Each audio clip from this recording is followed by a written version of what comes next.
গভীর রাতে সুজন বেরিয়ে গেল তার প্রতিদিনের কাজে। আর তার কাজই হলো প্রতি রাত্রে একটি করে মার্ডার করা। আরে আজও দেখি সেই ভুল রাস্তায় চলে এসেছি। এই তো সেই বটগাছ, যেখান থেকে গতবারের মিশনে এক কালো পেতনির সাথে দেখা হয়েছিল। বাবা, ডাইনিটারে দেখতে কতই না ভয়ঙ্কর। আমাকে এখান থেকে দ্রুত চলে যেতে হবে। পালারে সুজন। বটগাছ পেরিয়ে সুজন আবারও রওনা হলো তার আজকের মিশনে। সুজনের মনের মধ্যে বেশ ভয় কাজ করতেছে, না জানি কি আছে আজকের কপালে। কারণ বের হতে না হতেই ভুল রাস্তায়। এদিকে গভীর রাত, কিটকিটে অন্ধকার। আর কিছু দূর অগ্রসর হওয়ার পর হঠাৎ সুজনের চোখে দেখল রাস্তার বাম পাশে একটি রাজপ্রাসাদের মতো বাড়ি, যেটা সে আগে চলার পথে কখনোই দেখে নাই। নিস্তব্ধ হয়ে গেল সুজন। আরে এমন রাজপ্রাসাদের মতো বাড়ি তো আমি আগে কখনো এখানে দেখি নাই।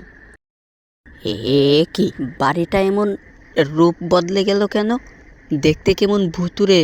আল্লাহ গো, খুনি সুজনকে বাঁচাও। সুজন সেখান থেকে দৌড়ে পালালো এবং সামনের দিকে অগ্রসর হতে লাগলো। এই রওনায় বাঁচিয়েছো মালিক, আমার গলা শুকিয়ে গেছে। ওই তো পুকুর, একটু পানি খেয়ে নেই। যেই না সুজন পুকুর পাড়ে গেল, আম গাছ থেকে সেই কালো পেতনিটি বের হয়ে এলো। পেতনির হাতে ধারালো তলোয়ার।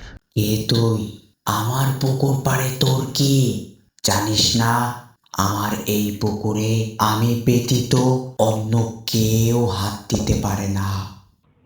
আসলে আমি এখানে পানি খেতে এসেছিলাম, আমার খুব পিপাসা পেয়েছে। কি, আমার পুকুর থেকে তুই পানি খাবি? এবার তো আমি তোকেই খেয়ে নিব। কি বললে তুমি? আমাকে খেয়ে নিবে? এবার আমি তোমাকে শেষ করে দিব। ওই টু। কি বন্ধুরা, তোমরা কি দেখতেছো? কেমন লাগলো আজকের এই ভিডিওটি? তো এরকম নতুন নতুন কার্টুন ভিডিও পেতে আমাদের চ্যানেলটি সাবস্ক্রাইব করতে ভুলবে না কিন্তু।